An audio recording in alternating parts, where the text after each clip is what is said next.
Ladies and gentlemen, please direct your attention to the stage as our Order of the Arrow, Sakhalin Lodge, leads the posting of the colors and Pledge of Allegiance, followed by Cub Scout Claire Lazarini for our invocation. Will the audience please rise for the presentation of the colors?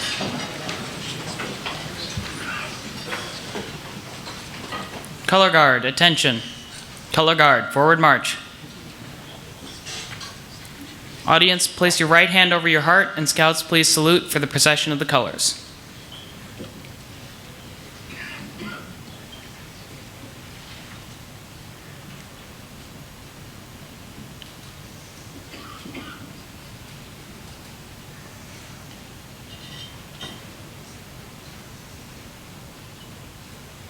Color Guard, halt. Color Guard, cross the colors.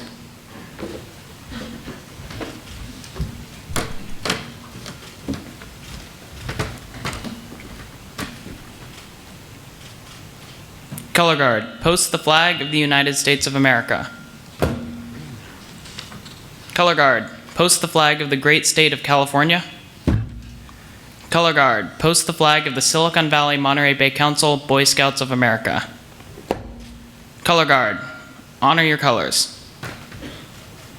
Will the audience please join me in reciting the Pledge of Allegiance? I pledge allegiance to the flag of the United States of America and to the republic for which it stands, one nation, under God, indivisible, with liberty and justice for all. 2. Color Guard dismissed.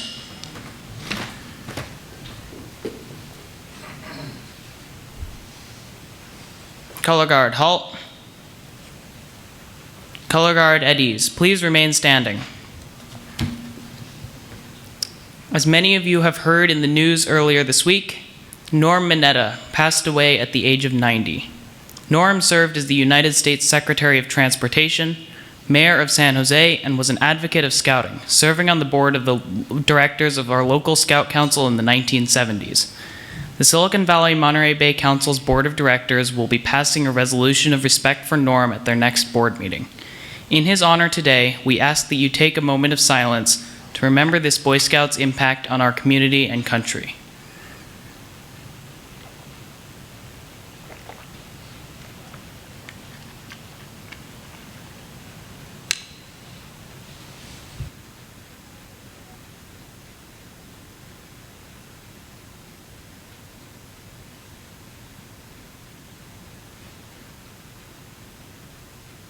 Now it is my pleasure to introduce Cub Scout Claire Lazarini to read our invocation.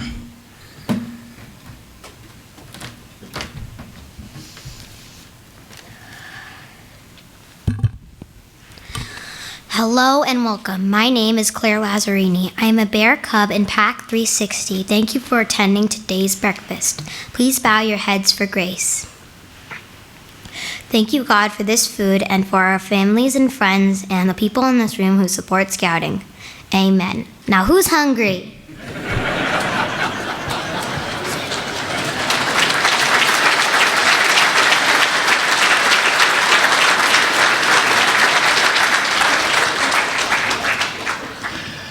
It is a pleasure to introduce this morning's Master of Ceremonies, Claudia Cowan, Senior Correspondent with Fox News Channel, where she has been covering stories for more than 2 decades here in the Bay Area.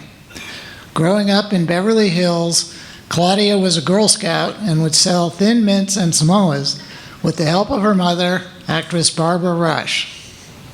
But another relative might be more pertinent to our meeting today, a founding father who signed the Declaration of Independence, Dr. Benjamin Rush.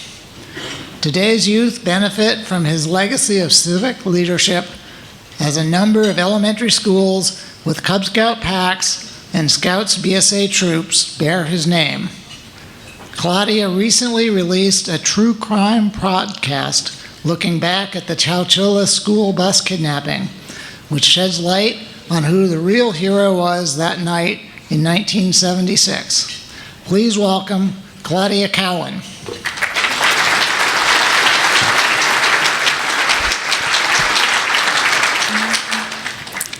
Thank you very much. I'm told that even for a big event, this is a big event. Wow. Thank you all for having me here. And let's thank our scouts for opening today's program.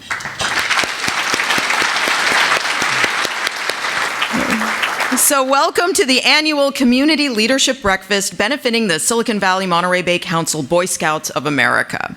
We have a motivating and inspiring morning planned for all of you today. That mention of my early days selling Girl Scout cookies reminds me of how I must have developed a few of my character traits. Perseverance and a couple of points of the Scout law like cheerfulness and bravery come to mind when I recall what it took to make that cookie sales goal and win the poster that went to the person who sold the most cookies, and what it takes daily in my career as a correspondent for Fox News, especially here in the Bay Area. It's exciting to be in the company today of many great leaders, including each of you. I like to think that my ancestral line from Dr. Benjamin Rush instilled in me certain values by which I try to live my life. But really, he and his fellow founders of our country forged the path we all have the opportunity to explore, the path of freedom and civic responsibility. Today, we get to meet a few more leaders, some just starting down that path, our local scouts, and one who will share with us leadership lessons he has employed that have shaped our nation. And I look very much forward to General Mattis's comments later in the program. I'd like to know what book he's reading, too. He's known to read a few books here and there. We are thrilled to have several public officials with us today, so please stand so we may thank you for your service to our community. We have a number of police chiefs and fire captains in the room with us today, representing our exploring posts. So may I ask that all of our officers in uniform stand up to be recognized. And thank you so much for your service.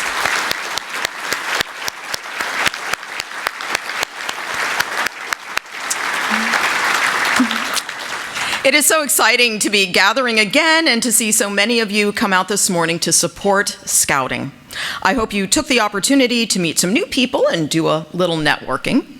And if you have any story ideas, let me know. I want to network too. I want to take a moment and recognize our generous table sponsors. They are John and Paula Ball, the Knight Foundation, Alfredo Bismonti Family, Deloitte Transactions and Business Analytics, Mayer Family Foundation, Marilis Casto, The Ski Renter, Journey, the Trusted Identity Platform, Lisa Bickford and Dean McCulley. And let's extend a big thanks to all the table hosts as well. If you registered as a table host and invited your friends, neighbors, coworkers, and even some strangers to join you this morning here on Cinco de Mayo, please stand up.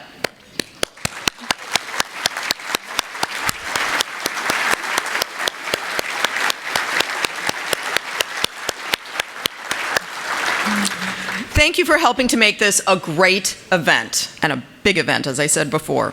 We have a very special couple here today, by the way. Lyndall and Diana Cook are celebrating their 50th wedding anniversary, so let's give them a little love. 50 years. That's great. And now I would like to introduce our board president, Mark Lazarini, to share some of the very special, exciting things that Scouting programs are offering youth in our community today. Here's Mark.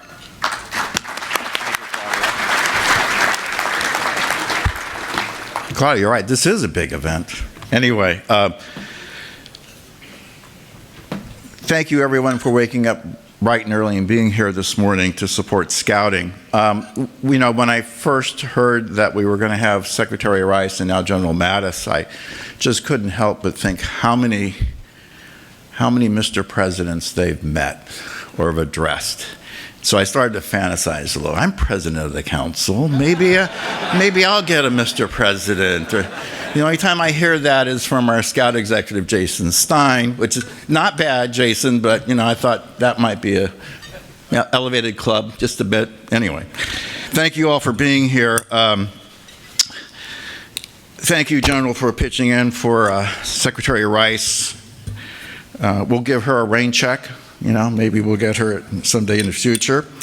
This is my second and final year as council president, and I could not be more privileged and pleased to serve the scouting movement in this capacity, especially when you consider I never got past the rank of first class as a youth growing up in San Jose. By being council president has been a great experience, like sharing the stage earlier this year with some 374 Eagle Scouts, comprised of young men and women. Being here with General Mattis and watching my granddaughter Claire, who gave an invocation for us today. Great job, Claire.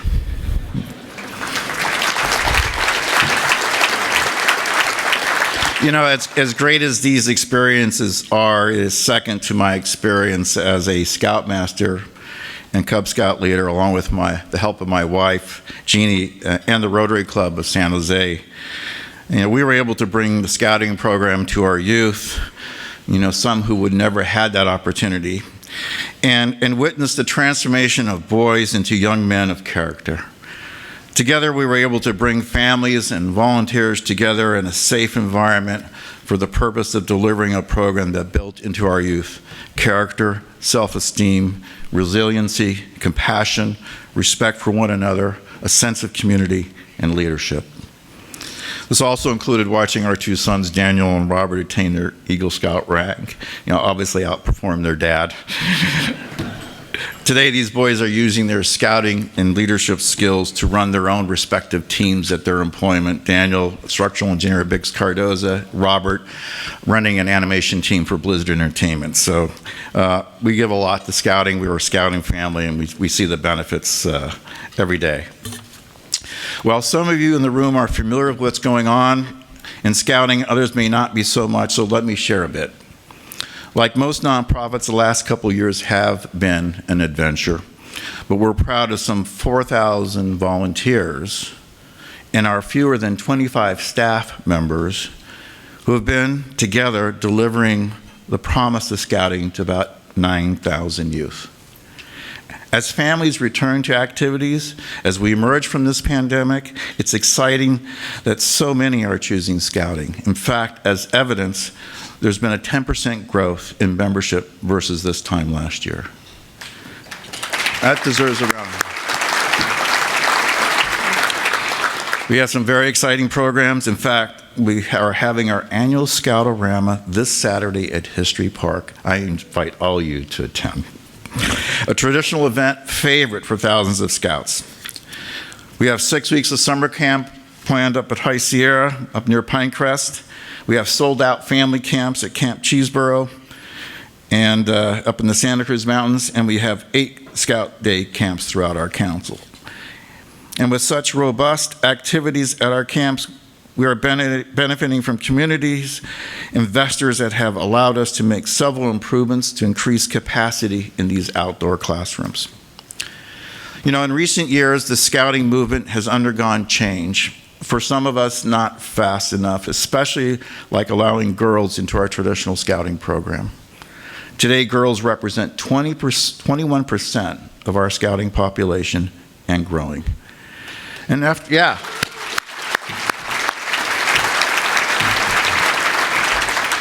after all, we are a youth development program, and girls and women deserve the same opportunities.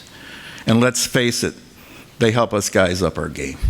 So, we're one of the most diverse councils in the country. We have a demographic that is 68% non-white. But in speaking of change, I would not be remiss if I did not mention our fearless leader, Executive Jason Stein, who has decided to retire from scouting this June after 18 years with our council and a 33-year career in scouting. Jason has been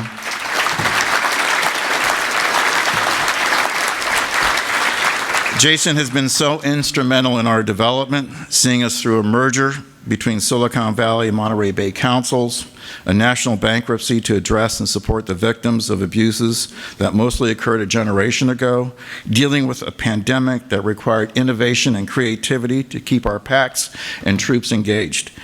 He should be proud of what he leaves behind, an organization that is well positioned to serve our youth of today and tomorrow. Thank you, Jason. Can you please stand up and take a bow?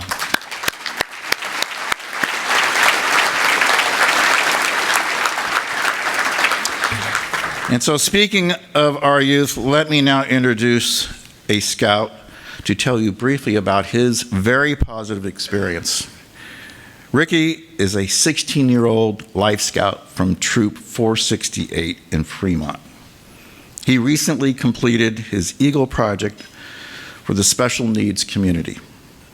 He believes Scouting developed character and it is all about leadership, citizenship, and the outdoors. Ricky?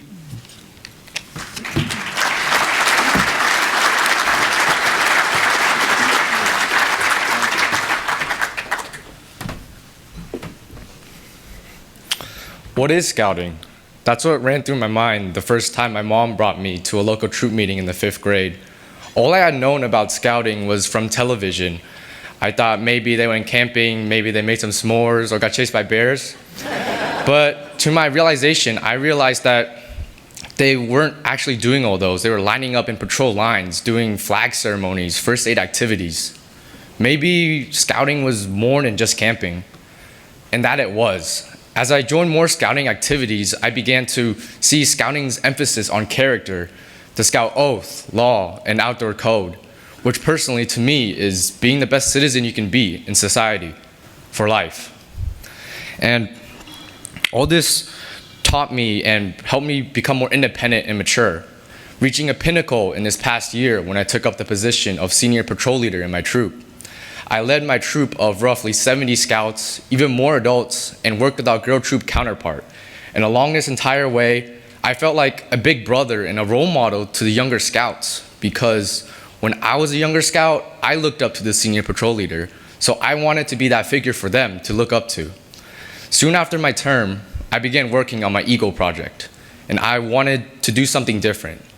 Our troop had been working with a local organization called Friends of Children with Special Needs.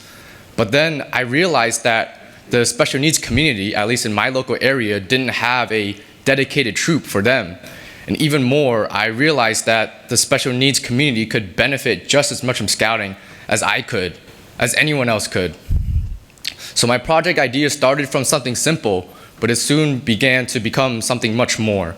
For 6 months, I spent planning on this project for an introduction to Scouting program for the special needs community. And it ended up being a big project accommodating over 30 special needs families, over 60 Scout and adult volunteers, for a project total of 1,100 hours. And along the way, I learned so much about leadership, about professionalism, communication, delegation, and so much more I never would have had the chance to if I didn't have this opportunity. For example, I had a lot of backup plans and activities for the special needs individuals to participate in. But when I tried to implement them into reality, a lot of the times some things went wrong, such as the special needs individuals, they become really bored or tired with long activities. So with some quick thinking, I was able to combine patrols together to create a bigger, more fun atmosphere for them where they could feel more comfortable. And I also thought that having patrols would greatly help with task delegation, but knowing that group was so big, it was just super hard to coordinate everyone. But I had to endure through this difficulty because I wanted to give the special needs community the best image of Scouting that I could, the same image of Scouting that I had when I was growing up. So the Eagle Project embodies the Scout spirit of positively impacting society. And for me, this project was more than just me. It impacted everyone around me. For example, the Scout volunteers, I saw some of the younger Scouts who I didn't think had as many leadership skills. They stepped up into positions of responsibility and took those positions. They were the bigger brothers and sisters who guided the younger special needs individuals. And even more, I felt really thankful for all the appreciation that the special needs community was showing me. They were so grateful of all the appreciation and love that our troop was showing them, and that was just heartwarming. The special needs individuals had a blast with the scouting program, and they loved it, and they want to continue. Scouting is an inclusive program, and my project started a journey for my local special needs community, trying to give them the opportunity of scouting. And right now, we are working on follow-up events, such as Scout-O-Rama, where I invited them to Scout-O-Rama. And we're also working on creating a special needs troop for them. So this isn't the end, it's actually just the beginning. I would like to thank my troop, my council, and my district for giving me this opportunity. But scouting is much more than just me. This is just my story. Scouting is so much more. Thank you all for being here and supporting scouting.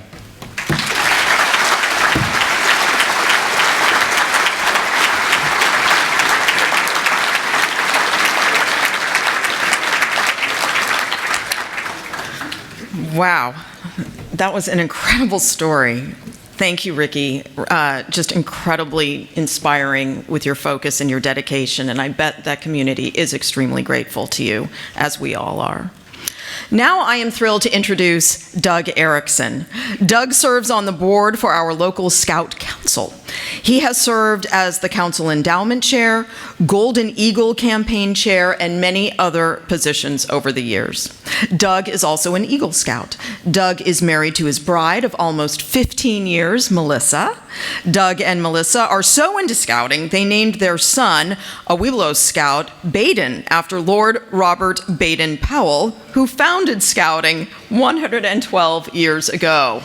That's commitment. Baden is making the important bridge from Cub Scouts to Scouts BSA in a few short weeks. They live in the charming community of Willow Glen.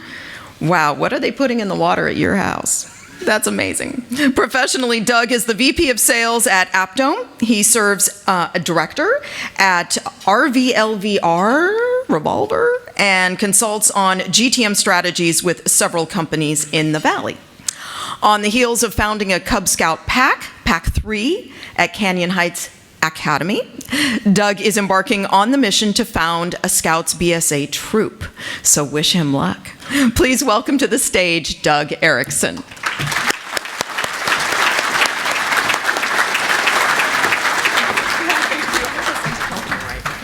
Can you believe it? We're in 3D. This isn't 2D, people. We're live. We're here. It's awesome. Not a virtual background. That's a real background. John Ball asked me earlier today, he said, "Hey, Doug, why don't you button your suit?" And I said, "Hey, John, why don't you mind your own business?" Apparently, if you don't wear a suit for a few years, they shrink. Who knew? Anybody else have this problem? Is it just me? There are some hands. Thank you. I'm glad I'm not the only one that had this problem. Yeah, we're live today, right? Which means no virtual background, but there's a downside to this. You can't hit mute, and you can't just hit leave and go away. And as Claire said earlier, I'm really loud, so you can't even turn down the volume. First off, let's get another round of applause for Ricky, wherever Ricky went. That was...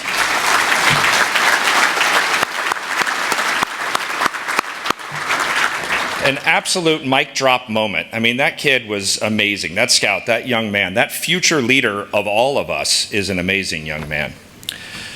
And by the way, this is so cool. I've never done this before. I get to open for a general. I've never done that. Never had that opportunity. I'm going to plant a phrase in your ear just for a second, and I'm going to make it make sense later. And that phrase is, don't hesitate, participate. Okay? Don't hesitate, participate. And it's something that I have been taught throughout my year from my dad, who's over there, from my mentors, from my religious leaders, from my scoutmaster. They didn't use those words, but that's what they meant. When you do something in life, you don't hesitate, you participate, right? And so I want to just plant that bug in your ear for a second. And sorry, Heather, I'm going to go a little off script. There's this noise out in the world. There's this cloud, this doom and gloom of fear, uncertainty, and doubt, right? And that's attacking all of us. And more dangerously, it's attacking our children. It's putting in their heads the idea of fear, uncertainty, and doubt. right? Social media developed a term, FOMO, fear of missing out, right? Uncertainty. I don't know about you, but the last 2 years have brought a lot of uncertainty to our family. Uncertainty about our health, uncertainty about our economics, uncertainty about the balance of power in our globe, right? And I see a lot of people profiting from uncertainty, not leading us through uncertainty. And doubt. Doubt, that's the worst one, because doubt is something you do to yourself, right? Doubt starts here with a thought of, maybe I can't.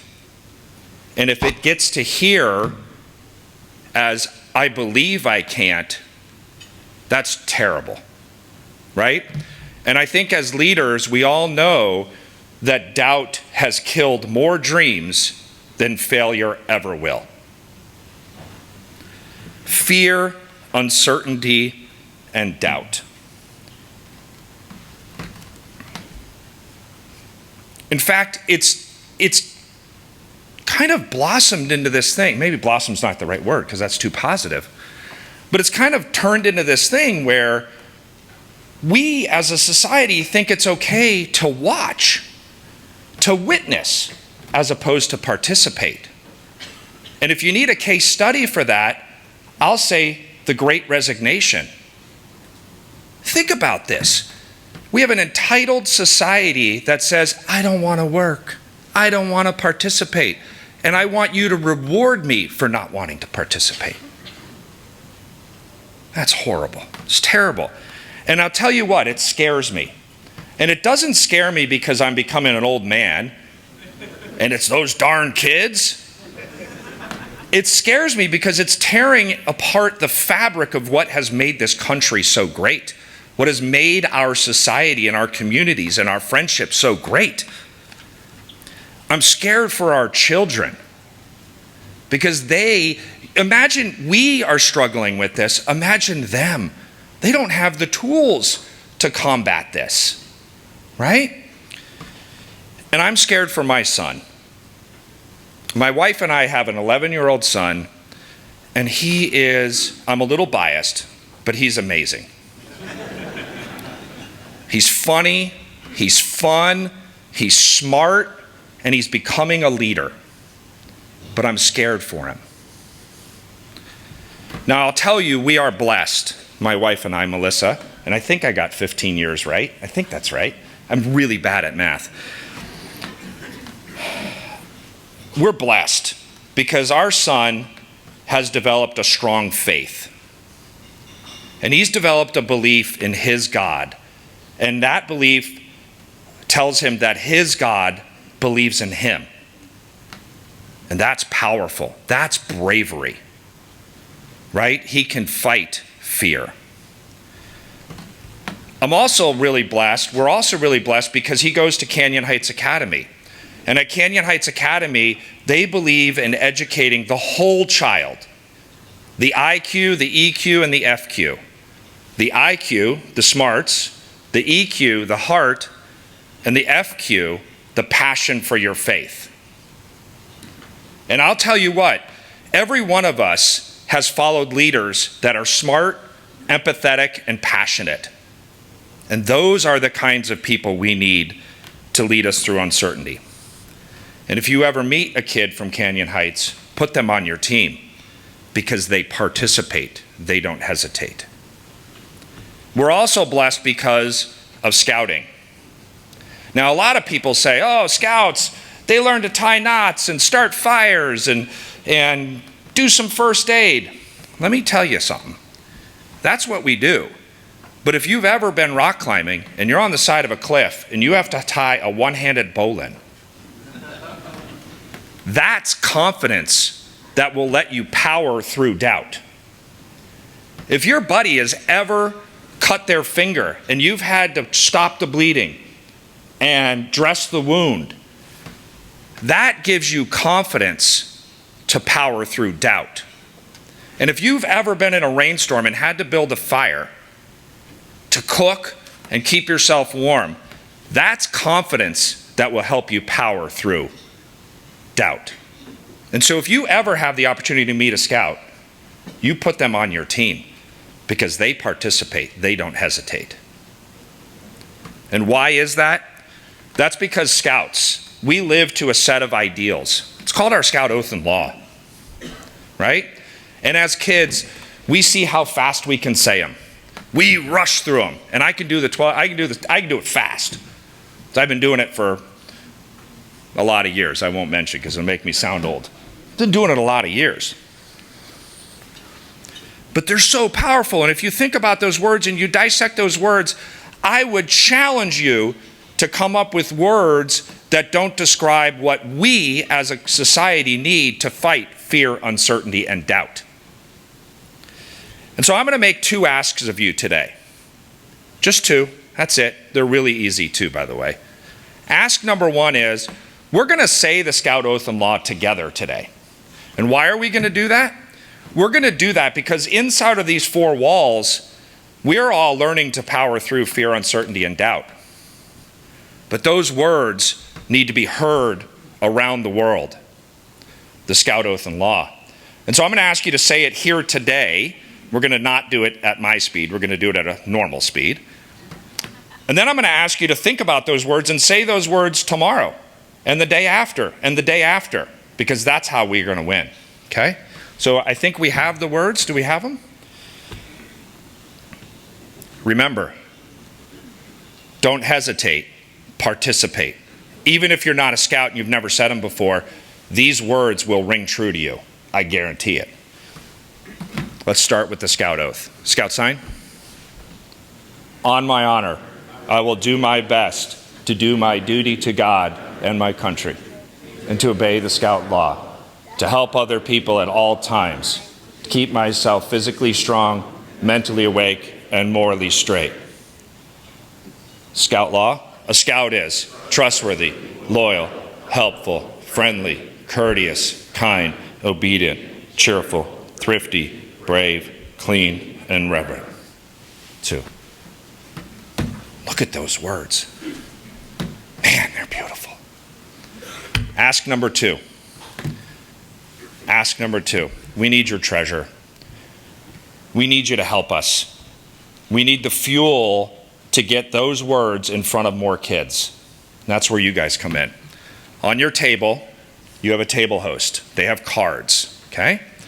I'm going to ask you to fill out that card, and I'm going to ask you, when you do that, if you want to give $100, I'm going to be proud of you.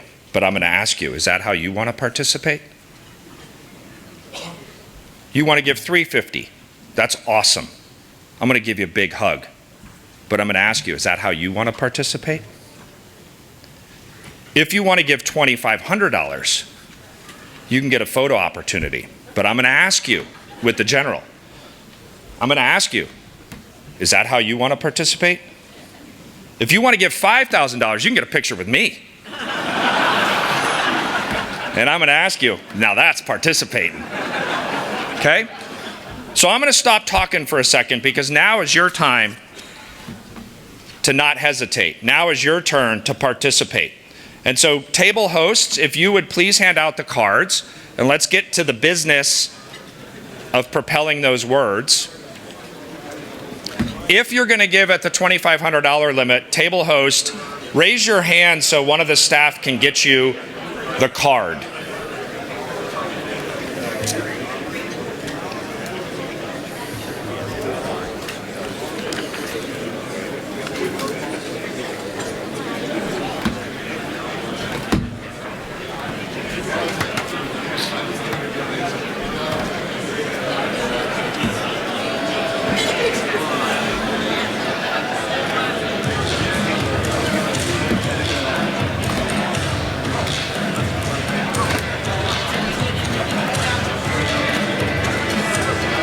Thank you.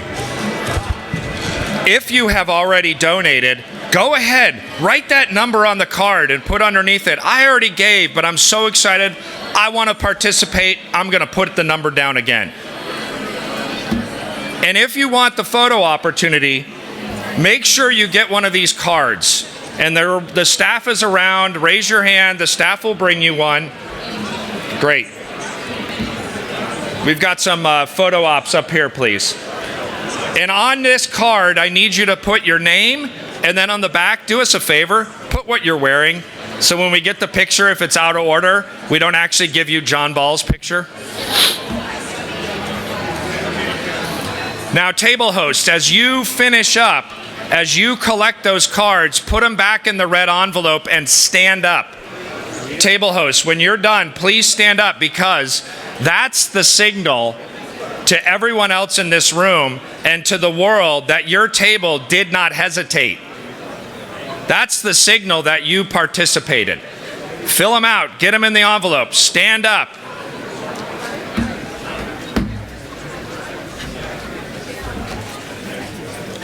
What do you need?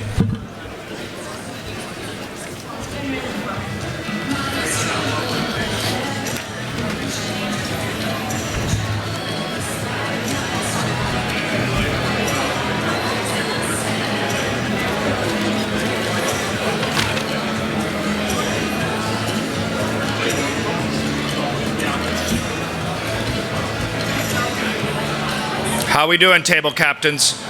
Get your forms back and stand up. Hold your envelopes nice and high. Get those red books up. Do not hesitate. Participate.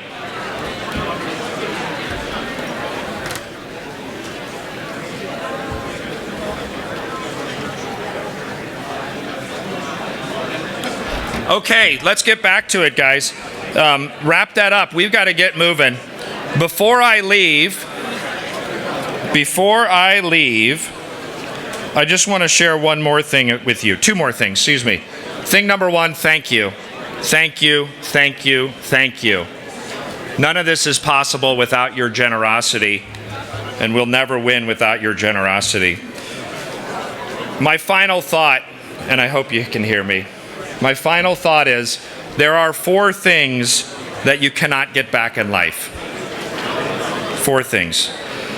A word after it's said, an opportunity after it's missed, time after it's gone, and trust in someone after it's lost.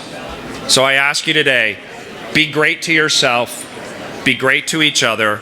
God bless you, and God bless the United States of America. Thank you.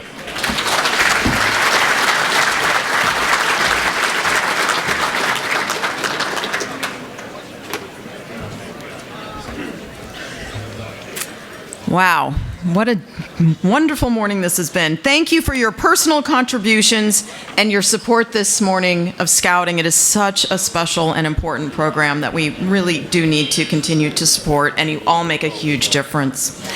At this time, I would like to introduce our Fireside moderator, Kevin Cerase. If you participated in our virtual version of this event last year, you may be familiar with Kevin and his passion for innovation and the future. This Silicon Valley innovator, serial entrepreneur, and CEO of AppVance studies the future, artificial intelligence, and the world of automation. He is an expert in these fields as he's led pioneering work on the first cellular data smartphone, AI-R communicator, the first human-like AI virtual assistant, Portico, soundproof drywall. His technology has retrofitted the Empire State Building and New York Stock Exchange. Find out more about Inc. Magazine's Entrepreneur of the Year in a variety of publications, including Time, Forbes, and Business Week. Today, he is here to lead an engaging discussion with General Jim Mattis about leaders, our future, and what we can do together to inspire the next generation. Kevin, please join us on stage.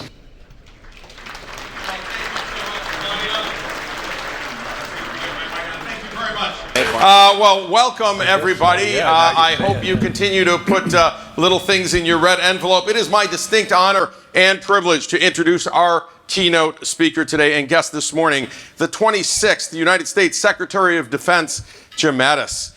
During his 44 years in the Marines, General Mattis rose from an 18-year-old reservist to the highest rank of 4-star general.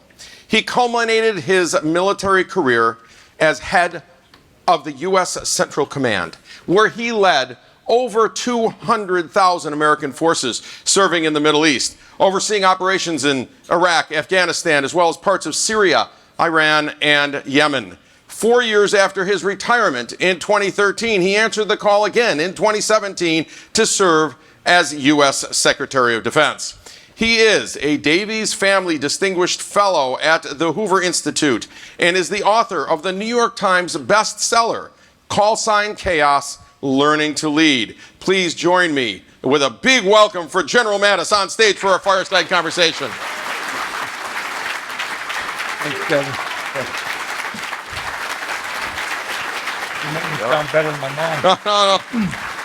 Thank you. It's such an honor and a privilege to have you here. Thank you for being here to support Scouting.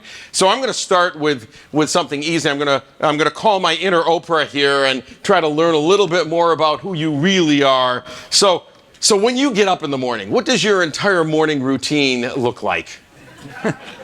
We have to start with the easy ones, right? Yeah. I think about probably body, mind, and spirit. Do a little workout. After 4 decades in the Marine Infantry, it's kind of beat into you. So I do my push-ups. I work myself out pretty good.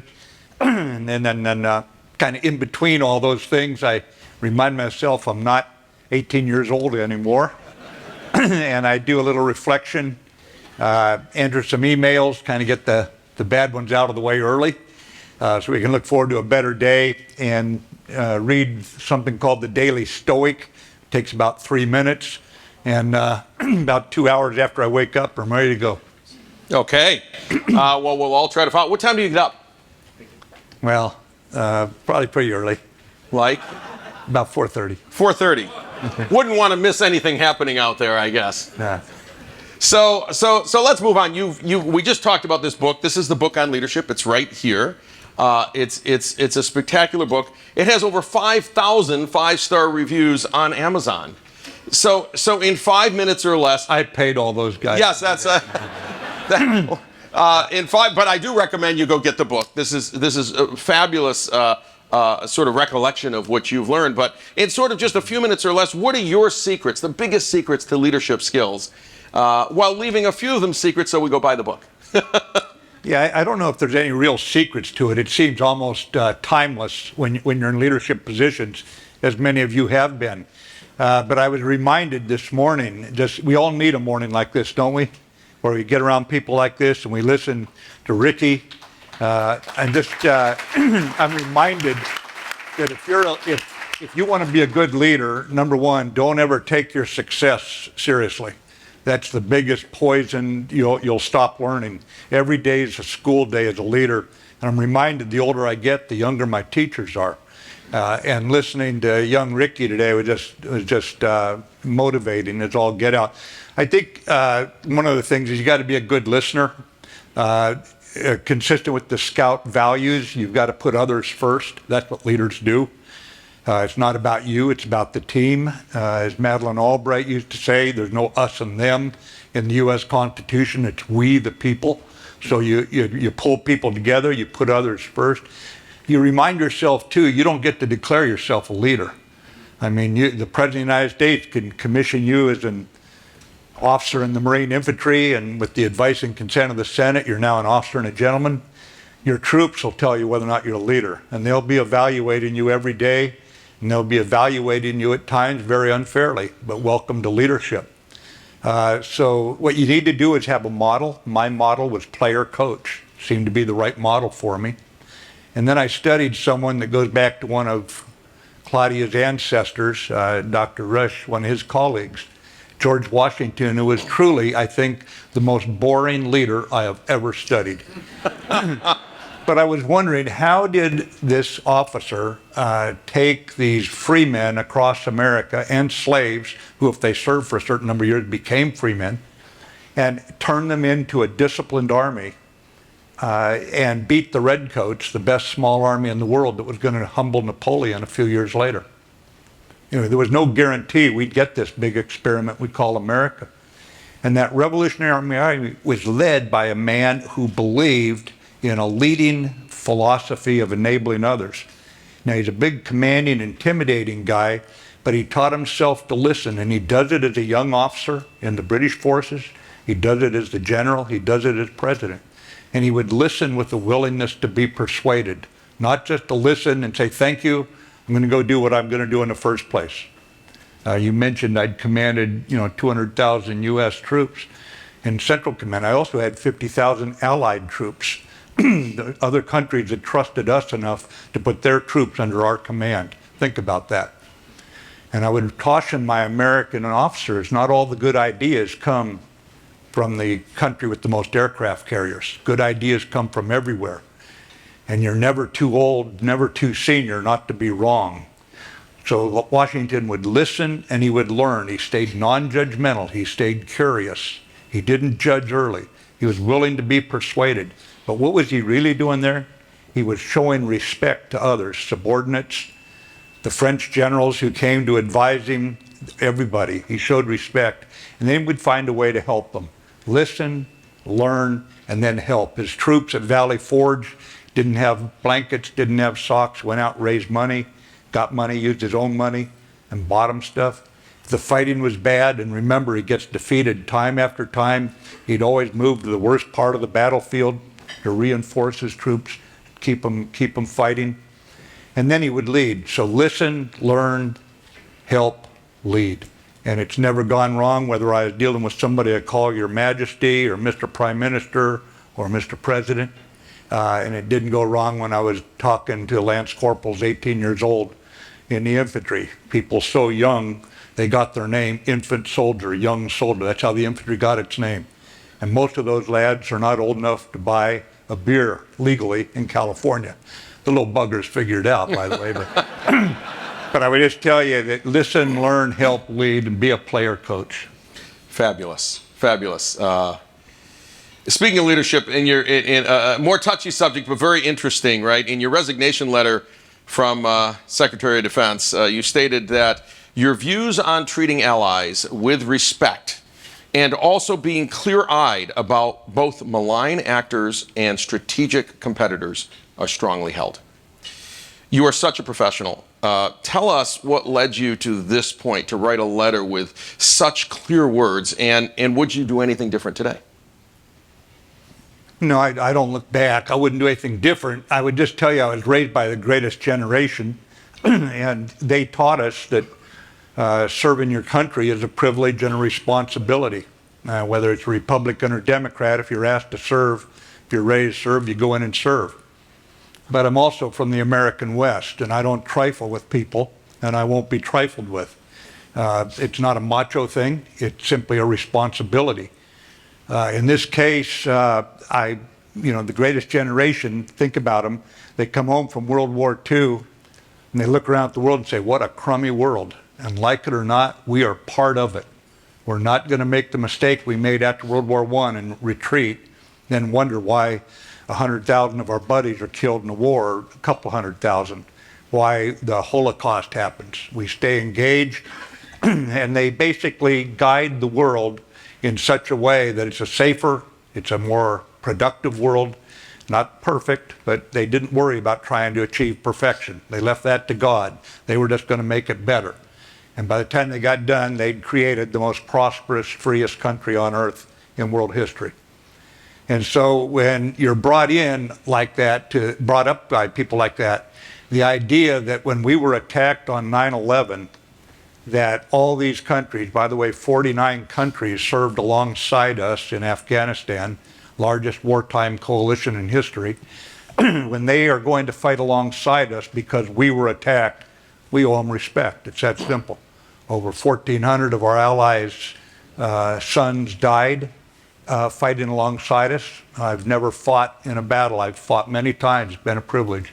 Never fought in an all-American formation.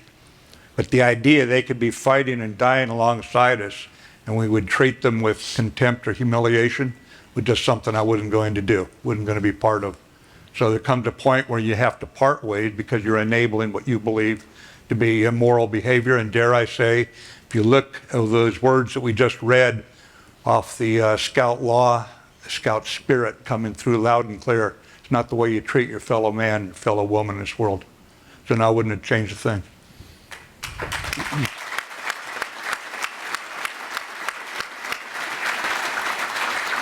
I was fortunate enough to get here early and talk to a lot of audience members and survey them for an audience question. So I have a surprise audience question, but I think it's very interesting. NATO's SAC transformation, which I know you know what that is, which is all about really preparing for the changes in warfare we'll see in the future. This person says, I've always been curious about how they game that. That is, how do you decide what technologies and strategies to focus on for an unknown future when it's very hard to figure out who you're going to be battling, why you're battling them, and what kinds of techniques and technologies they're going to have? Okay, real simply, what happened, I'm running the Marines in Afghanistan, Iraq, and that sort of thing, and I get a phone call from the NATO Secretary General, and he said, your president allowed me to call you and tell you you're going to be selected as the next Supreme Allied Commander to transform NATO. So, whoa, haven't ever done anything like that before. So I called around to some people who are real smart and asked them what books I should read, and anytime 2 or more of them recommended a book, I put that one on the list. I read almost 24 books.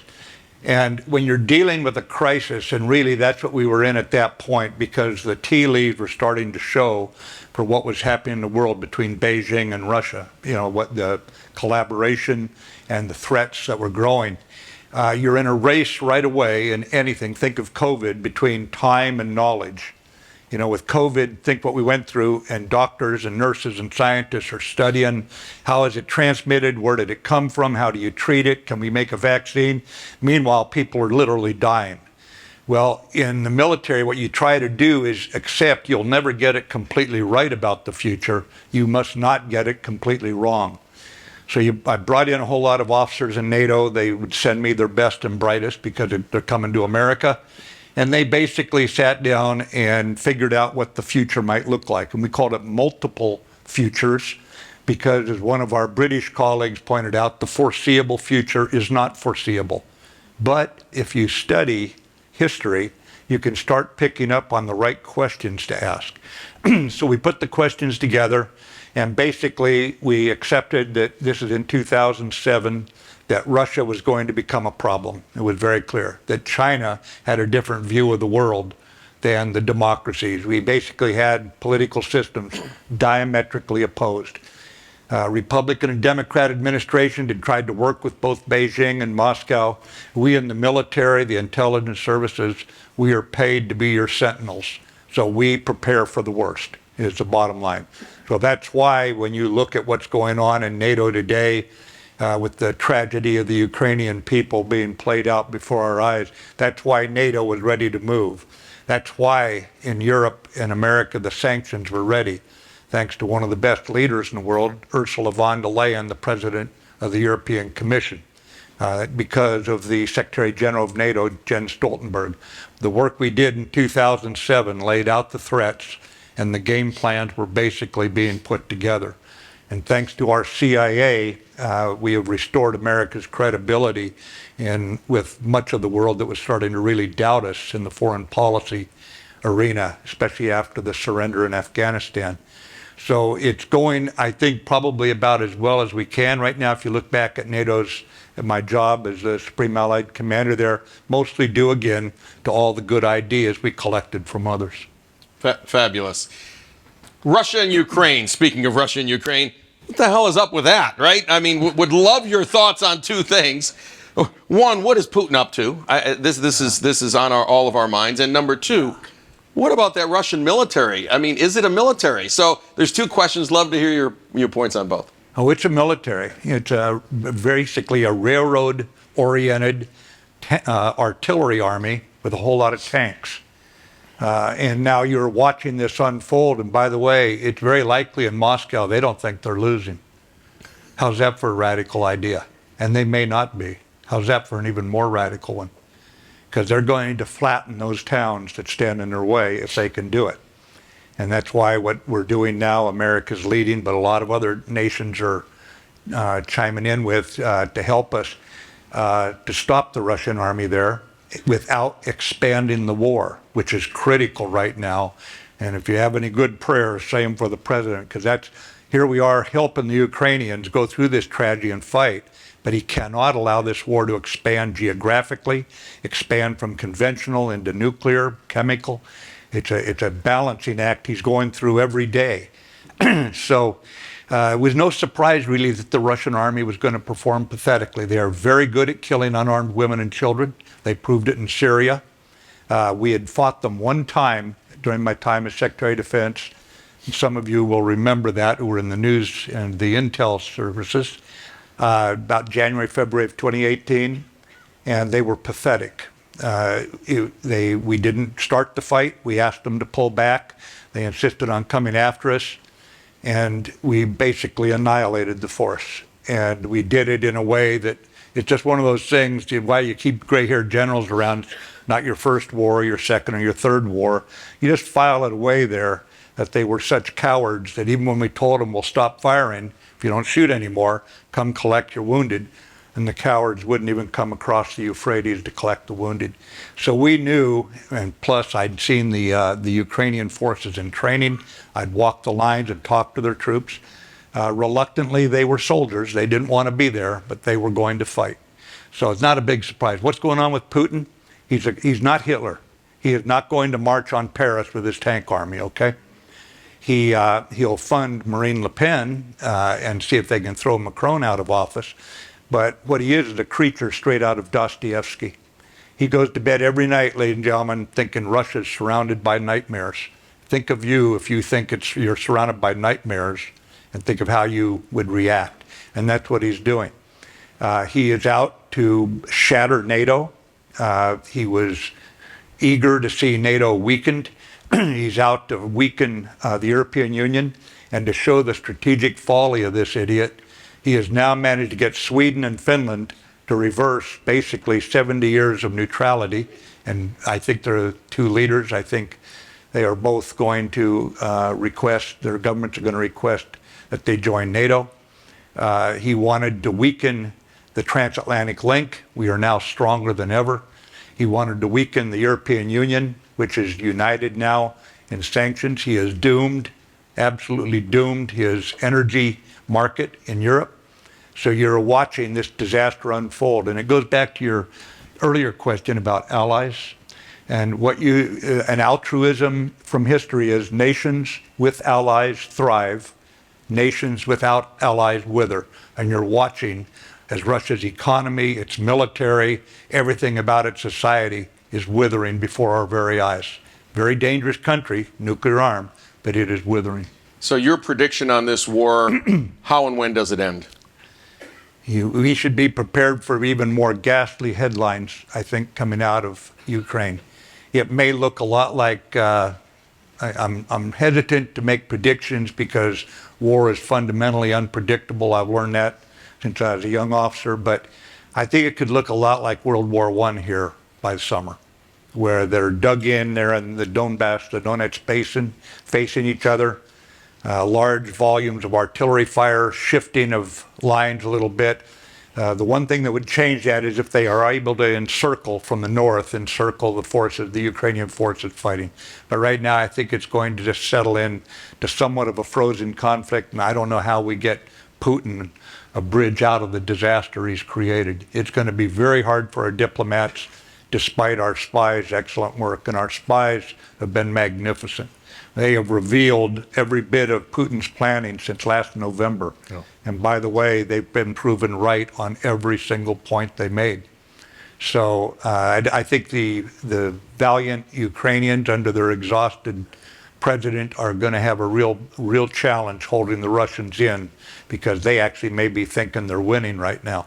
Remember, they don't care about their boys dying. So don't look at those casualties and say, well, they can't sustain this. Well, yes, they can. The only problem is the Russian mothers. They don't give a darn about their troops. So they're not losing right now. This could really go on, neither side able to prevail, and it just becomes a frozen conflict out there, which it's been really since 2014. Right. So we've got time for one more question. Make it an easy one. It's an easy one, and I think because it's looking a little bit to the future, and it's a great way to end, I think, on a high note to especially given your role at the Hoover Institution. Scouting is teaching high integrity leadership to young people, and now we all know the Scout oath and law, as well as honesty and values and hard work and dedication and truthfulness and things that you don't necessarily learn in school. If the leaders of the future bring these skills, and I hope that they do, I hope they're all Scouts, how do you envision our country with that leadership 10, 20, and 30 years from now? Oh, I would just say that it's heartening. If we could have all Scouts, I'd be all for that.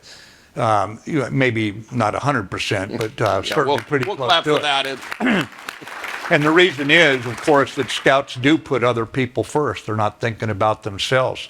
But President Bill Clinton said something interesting after he left. I think it might have been while he was still president. He said, there is nothing wrong about America that what is right about America cannot fix. Well, Scouting is what's right about America. So, I mean, it's almost like an algebraic equation. If you take Scouting values and you make that equal America's public life as far as our public leaders, think of how much more we're going to trust each other, how much more affection we'll have for each other, how much less contempt or scorching rhetoric will be what our children see on TV about national leaders who are infants in their mentality, even if their age puts them up there with my age. The Scouting approach would be very heartening. Can I say one last story? Please, please. I was a two-star They don't want you to leave, so you keep going. I got the audience on my side. Heather's another thing, but the audience is on our side here. Yeah, I've got a class. Condi Rice really hates missing this, by the way, and I'm going to go back and tell her all about it. We'll see her next year. Yeah, I'll tell her so. She doesn't know, but she will this afternoon. I was a two-star general out in western Iraq in the summer of 2004. And it was just hot. Some of you will remember names like Fallujah, Ramadi, Haditha. This was the area that I had fewer troops, by the way, to cover an area the size of North Carolina than North Carolina had police officers, to give you an idea. And we had an active insurgency. Every day I'm losing sailors and Marines. We're fighting like the Dickens. And we go out. I've got 29 sailors and Marines who run me all over this huge battlefield. And in a matter of 4 months, 17 of those 29 lads would be killed or wounded around me. And I'm a two-star general. I'm not in the tough fighting. I'm not in the infantry units down there duking it out. So I pull in about midnight out near the Syrian border to what's called the screen line. And these were outposts about 10 kilometers apart. Second lieutenant, probably 18 months out of undergraduate time with 40 sailors and Marines. And they patrol back and forth along the border, connected to each other, just like the old Crusader forts, for those of you who studied Syria and the Crusades. And basically, they're trying to stop the foreign fighters from getting into Baghdad. And if they get in from the Bekaa Valley in Lebanon, from Syria, there's going to be dead U.S. soldiers, there's going to be dead Iraqi civilians. So I pull in, it's about midnight because we had to fight our way there. And when the sun comes up, we're sitting in the dirt, me and the lieutenant, and he's explaining where he's fighting, what's going on, where he's lost troops, where he's killed enemy, that sort of thing. He said, by the way, he said, last night we picked up a guy putting an IED on the road you drove in on. Well, that's kind of personal, you know? And he said he spent over 2 years as an engineer student in London. He speaks perfectly good English. You want to talk to him? I said, sure. So the lieutenant got done briefing me, and he left. And pretty soon a Marine comes over with a rifle in the back of a guy who had his hands handcuffed together with little plastic handcuffs. And I motioned him to sit down in the dirt next to me. And we're both sitting there, and I could tell he was Sunni. I said, you're Sunni and we're the Marines. Why are you trying to kill us? We're the only friends you've got in this country right now. And he started in on one of those, oh, you Jews, you Americans, you're here to steal the oil. And I said, no, actually, we're not. Every time I pull in to gas up my car, I pull out my wallet. But you're an educated man, so just why don't you go away if you're going to talk like that. I don't want to waste my time. And the Marine stepped forward to take him away, and the guy says, can I stay here? Can I sit here just a minute? I said, okay. The Marine stepped back, and finally he said, I don't like having foreign soldiers in my country. Well, man to man, I respect that. I wouldn't want foreign soldiers in my country with weapons and all that. And I said, well, okay, but you shouldn't have done this. And I said, where's your family? And he said, well, we got forced out of Baghdad by the Civil War rented a house over on the river about 10 kilometers away, wife and 2 daughters. So we talked some more and everything, and he says, am I going to jail? I said, oh yeah, you're going to be wearing an orange jumpsuit in Abu Ghraib for a good long time for this little stunt. You're lucky you're not dead. And it hadn't been a good night for him. He's out there digging a hole, and he's got his 2 artillery rounds in a wheelbarrow, and he looks up. There's 5 guys with automatic rifles trained on him, and he knows his 401k is in deep jeopardy for you investment advisors, that sort of thing. And so, but the sun's getting up. It's time for me to move on. It's another 125-degree day with 90% humidity in the western Iraqi desert. He says, can I ask you one last question? And I want you all to listen to this question, ladies and gentlemen, because I was so proud of my sailors and Marines. I love them. So the only reason I stuck around that low-paying outfit so long was to serve alongside those rambunctious, selfless, in many ways, like Boy Scout kind of values kind of people. And that's the power of intimidation. America needs that in this imperfect world, no doubt about it. But we also have the power of inspiration. And his question to me was, do you think if I'm a model prisoner, do you think my family and I could emigrate to America someday?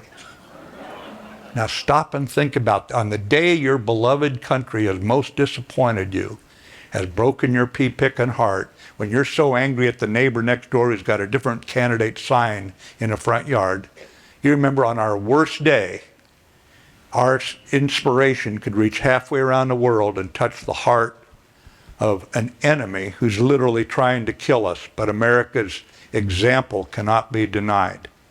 And keep the faith. There's nothing wrong with America that what's right about America can't fix. Thanks very much, ladies and gentlemen. General Mattis, thank you, sir. Good. A pleasure and an honor. Thanks, brother.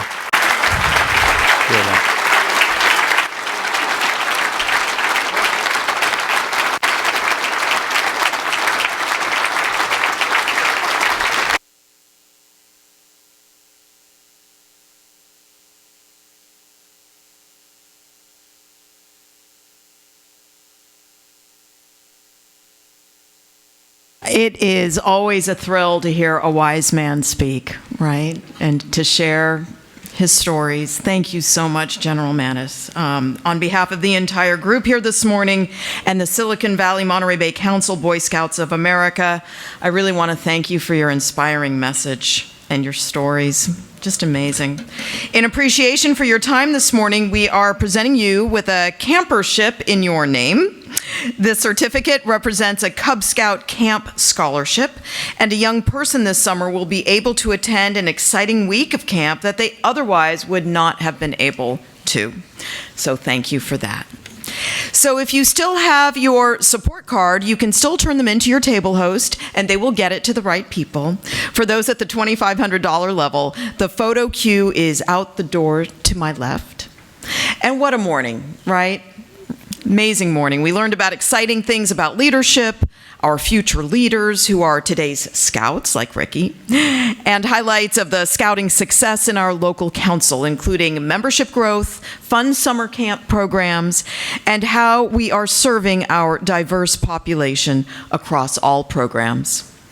The Order of the Arrow, Claire and Ricky, have inspired us to set and work towards big goals and to truly enjoy the journey of character development through scouting. And how about General Mattis? Just wow. Just wow.